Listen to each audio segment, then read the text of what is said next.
So, Mike Smith has declared. Well, there we are. In the second half of that split summer, though, they didn't have it all their own way with South Africa.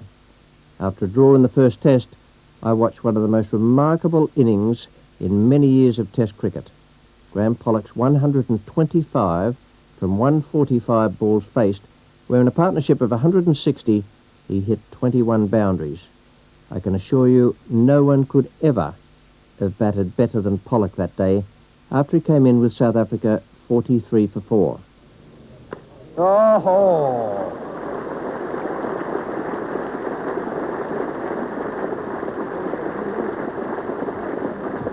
And at 4 for 51, that's produced a slightly more defensive field placing from Mike Smith. He's pulled out one of his close to the wicket fieldsman. He's now playing 4 men on the offside in run-saving positions.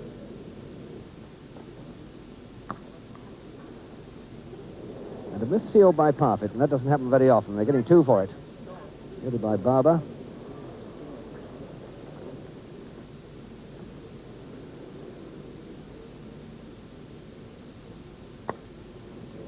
And 4 more.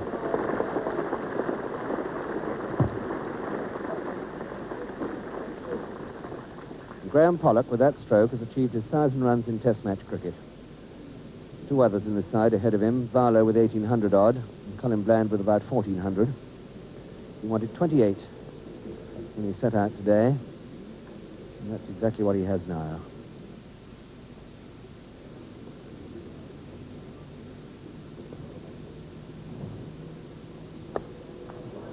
And I was just about to say he's bowled 6 overs, 5 of them maidens, but that rather spoils it. Moving down the wicket. What a handsome offside player this man is. He's made 32, and South Africa are 68 for 4.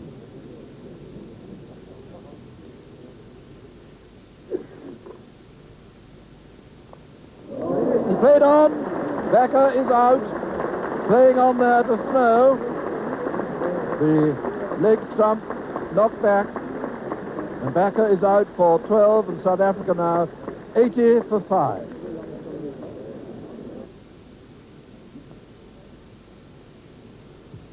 Snow bowling his second over after lunch to Pollock.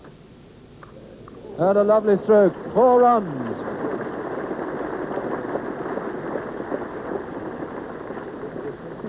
And that's Pollock 7-4. Snow bowling to Pollock. Pollock needing 2 for his 50. Snow bowling from the pavilion end. Umpire Charlie Elliott looking round over his shoulder. Snow coming in. This will be it. Yes. There'll be 2 runs. Titmus chasing it up. Lama coming in from long leg. That's 2 to Pollock. That's his 50. He'll be batting 96 minutes and hit 7 fours.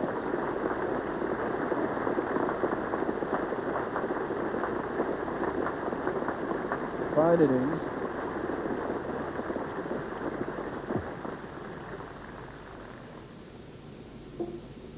Pollock on 63.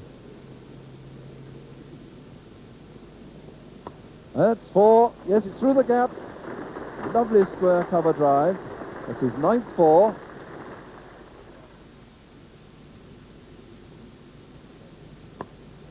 Yes, there it goes again, through the gap this time, towards extra cover. Well fielded up. And that's Graham Pollock's 10th 4. He's been peppering the covers with a series of most beautiful shots. There's 4 more. Parfitt will never catch that. No effort whatever in the stroke. Sheer timing. The turn of the wrist. Wonderfully good cricket.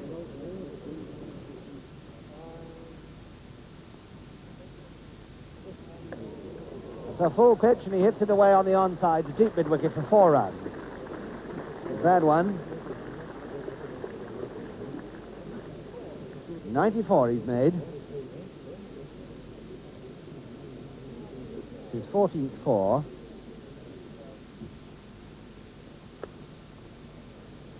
Larter can't stop that. What a good shot, because the ball, it looks like 4, because the ball was only barely short of a length. Just stopped it. No, it's gone.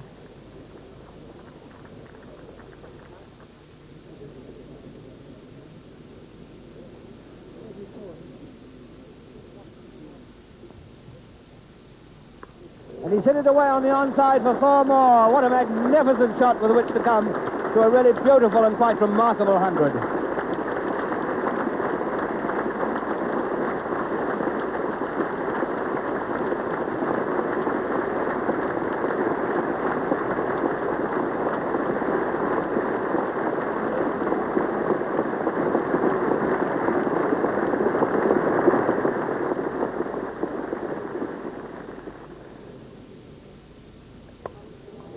It's a little uppish, but it's 4 more.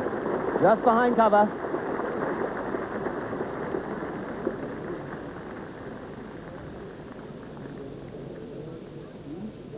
And the bowlers now must be wondering just where to pitch it.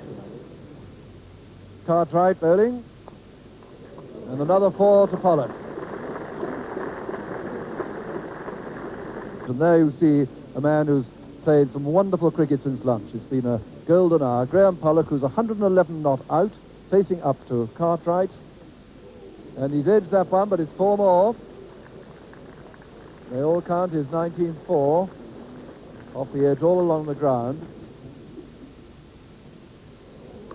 And he's walloped that one away down on the side.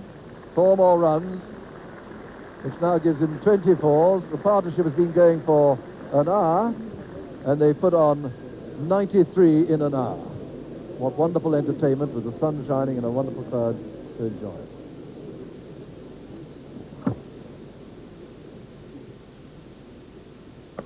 And he's walloped it again. It's going down to the mid-wicket boundary, and it's another 4. John Snow couldn't stop that. Nobody's been able to bowl to him. Cartwright, who started so splendidly this morning, he simply can't bowl a length at him. You see him on the up, half volley or short. And he's out. He's out, caught by Cowdrey.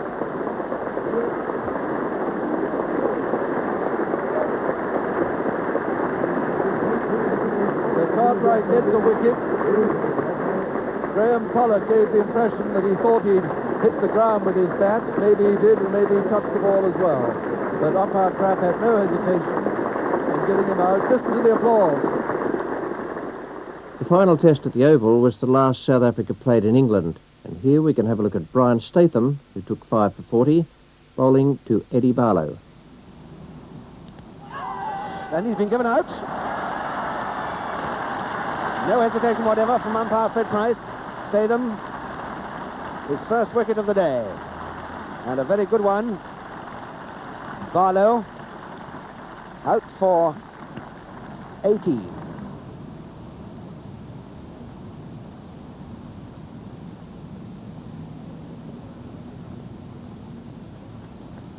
And he's out. Pouched, so easily pouched by Cowdrey. What a good stiff fielder he is. Nice comfortable height, of course, but ball travelled pretty quickly. Background probably a little dark. And so it's another blow for England. Botton is out for 0. Statham has got a 3rd wicket, 3 for 34, 197 for 8.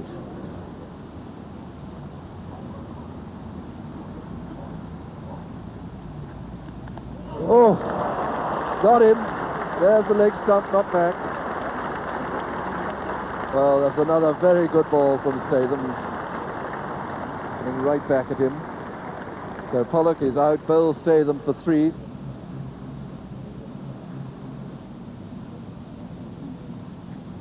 Oh, that one came back, and he's given him out. LBW. That one went back. That's Statham's 250th Test wicket. 5 wickets on his return to Test cricket. 5 for 41. Peter Pollock, 5 for 43 in all, to Eric Russell.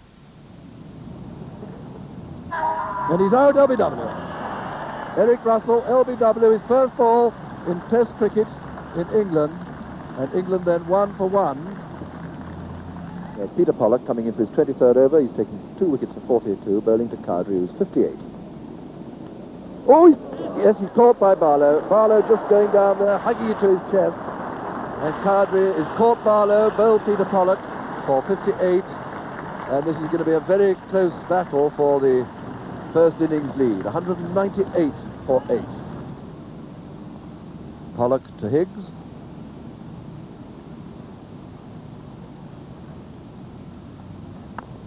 Oh, it's out. Yes. waited for it to fall, and down it came. Well, so Higgs has played on. That gives Pollock his 4th wicket, 4 for 43.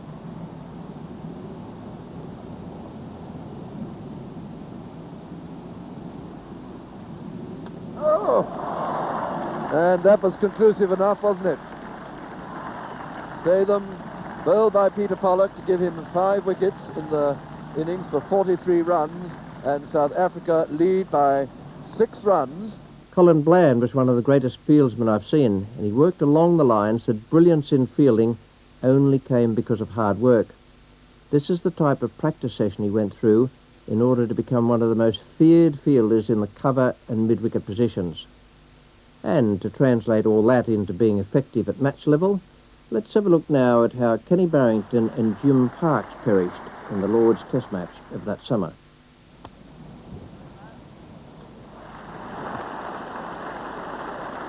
He was also a fine batsman and made 127 at the Oval.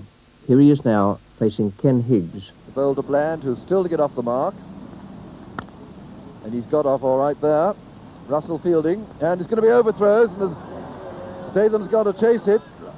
And they've taken 2, 3, and it's just not going to go to the ropes, so they run 4. 3 overthrows.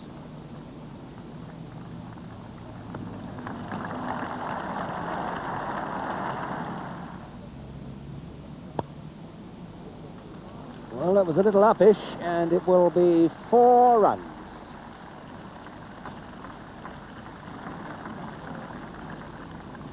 Mike Smith elected to start off with Brian Statham. Bottom end there, and as usual, he's right on target. Those few deliveries. And he's gone. He's got him. Caught by Smith. Packer out without adding to his score. Caught Smith, bowled Statham for 70, giving Statham his 7th wicket of the match. What a great return to Test cricket.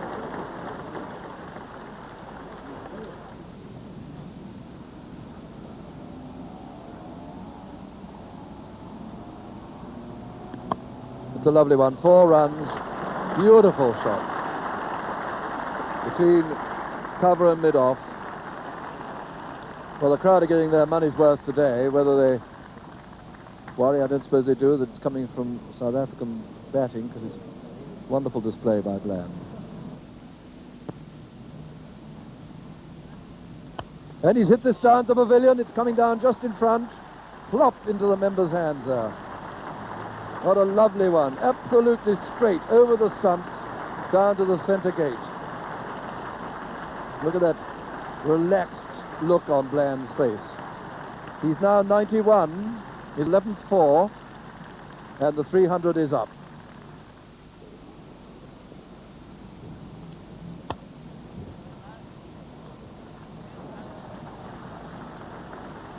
Barber won't catch it. It's 4 runs. 95 then for Bland. 311 for 6. It's his top score of the tour.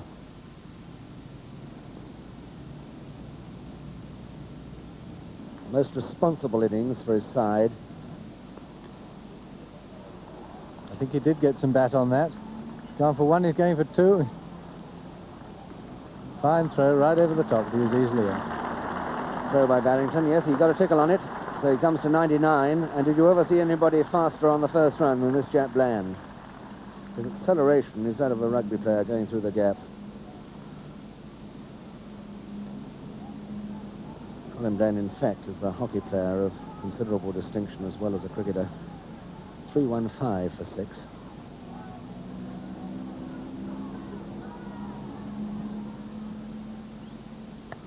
He's having one, and he's got it. South Africa won the series 1-0, and that winter England again returned to Australia under Mike Smith's captaincy. This was the series where Bob Cowper made that 307, and the MCG game was drawn. There were 2 other draws, but also 2 results, both England and Australia winning by an innings. England's victory was in the Sydney Test after they were at one stage 303 for 1. At that point, Neil Hawke started to force Australia back into the game. Jeff Boycott had been dismissed by Peter Philpott for 84. Here's Hawke now coming into bowl to Bob Barber on 185.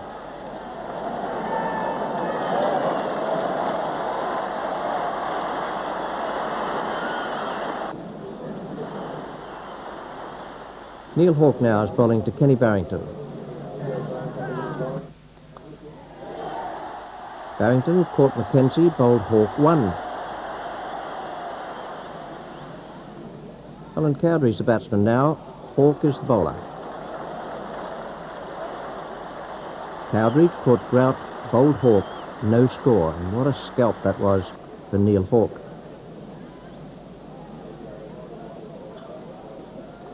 Hawke to Mike Smith.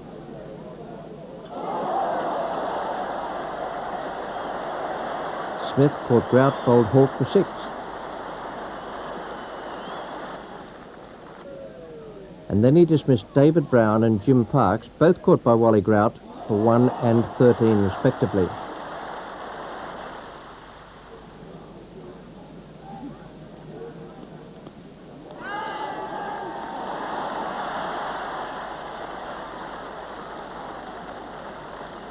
With David Allen remaining 50 not out, it was Doug Walters and Peter Philpott who took the 2 wickets of Fred Titmuss and John Edridge. And here's Neil Hawke now, bowling Jeff Jones. Well, that was a great effort from Neil Hawke, who was an outstanding cricketer for Australia. It was quite interesting that he should have been chosen for his debut test in 1963 when I was captain, solely so he could be taken to England in 1964, where the selectors were convinced he would bowl well. It certainly proved to be the case. Bob Simpson had missed the opening test of that 1965-66 series because of a broken arm, and he missed the third because of chickenpox. I can tell you he was back with a vengeance for the Adelaide test, where Australia squared the series. Once again, it was the opening partnership between Simpson and Bill Lawry which gave Australia its chance. They put on 244 for the first wicket, and each was at his very best. They mixed good stroke play with splendid running between the wickets. Simpson reached his century with a 4 from Bob Barber.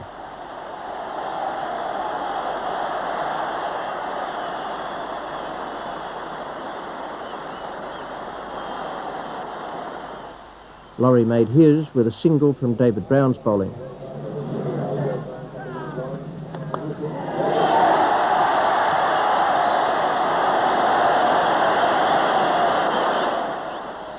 And the left-hander was finally out, bowled by Freddie Titmuss. This was a great comeback from Simpson, particularly as the team had been 1 down in the series when he returned after his illness. He finished up with 225. Australia won by an innings and 9 runs, and it was a win which eventually allowed them to keep the Ashes after the series was drawn. England went on to New Zealand after the Australian leg of the tour, and all 3 tests were drawn. Then it was back for the home series against West Indies. This 1966 rubber went to the West Indies 3-1, with England achieving their victory at the Oval under Brian Close's captaincy. Before that, though, there had been one of the more remarkable fightbacks in the history of the game between Garfield Sobers and David Holford at Lord's. They came together in the second innings, with the side facing defeat at 99 for 5. They then shared an unbeaten partnership of 274. The game was drawn, and England never recovered. Sobers made 163. Holford was also unbeaten on 105. And one of the interesting aspects was that England's tactics were to give Sobers the single. I can tell you it didn't work. West Indies then had 2 more convincing wins before they moved onto the Oval, where England encountered Rowan Canai on his way to a wonderful century. There was a last wicket England partnership of 128 in this match between Ken Higgs and John Snow, and Close, as captain, led the side to a win by an innings and 34 runs. Under his captaincy, England then beat India 3-0 in 1967 and Pakistan 2-0, despite a fine 187 by Hanif at Lord's. Hanif was an outstanding batsman, I reckon technically close to perfection, and possessing marvellous concentration. After winning 5 out of those 6 tests as captain, Close was then eased out of the job, if that's the appropriate phrase, and Colin Cowdrey again took over and led the touring team to the Caribbean. There, the first 3 games were drawn, but there was some excellent cricket played throughout. Here now is part of a stand between Ken Barrington and Tom Graveney. Barrington brings up his 100 with a 6. Oh, lovely stroke, and that's 4 runs all the way to mid-wicket. Glorious stroke, that. There's no doubt that Graveney, when in form, is the most elegant player in the world. In comes Wes Hall again to Graveney. A bouncer, and that's going down there again, and it's going to be 4, I think. He's hooked that one, yes, he's 4, he can't catch it. Lloyd chasing it. England then 260 for 3. Halford now to Graveney. And he's hit that off the back foot. 4 runs through the covers. Lovely stroke. Beautifully timed. Yes, he certainly is hitting the ball right in the meat of the bat. Gibbs to Graveney. That's a lovely stroke coming through for 4 through the gap between mid-off and extra cover. That's Graveney's 7th 4 in this innings of 34. Gibbs to Barrington now. And a beautiful shot. He's going for 6. 6 it is. What a marvel. I said he would do either 4 or 6. Beautiful stroke. Straight drive for 6 right into the crowd there. What a marvellous way to complete his century. There it is. 105 to Barrington. One of England's greatest bowlers around this time was John Snow, who in 1970-71 was to be Ray Illingworth's trump card in wresting back the Ashes from Australia. In this West Indies test, the second of the series and played in Jamaica, he took 7 for 49 and bundled out the home side for only 143. Snow to Kamash. Ooh, he bowled him! They kept very low and he's bowled him, middle and off stump. So West Indies now are 5 for 2 and Kamash bowled there by Snow for 5. Jeff Jones comes in, bowls to Nurse. He's out! He's played the ball on, inside edge, onto the stumps. The West Indies now 80 for 3 with Kanai 26 and Lloyd 10, and they still need 97 runs to save the follow-on. Snow comes in again. Bowls to Kanai. That's gone, and he's out at second slip. Caught Graveney, bowled Snow. John Snow now coming in to bowl his first delivery to Sobers. And he's out, he must be. LBW first ball. It kept right along the ground. Plumb out. No doubt about that one. It was hitting the middle stump. Snow again. Bowls to Butcher. And he's out. Caught behind the wicket. Caught behind the wicket. Flashing a one outside the off stump. So Butcher caught Parks. Bowled John Snow for 21. Snow took 2 more wickets, Holford for 6 and Griffith for 8. And Wes Hall comes out now. The West Indies still need 35 to save the follow-on.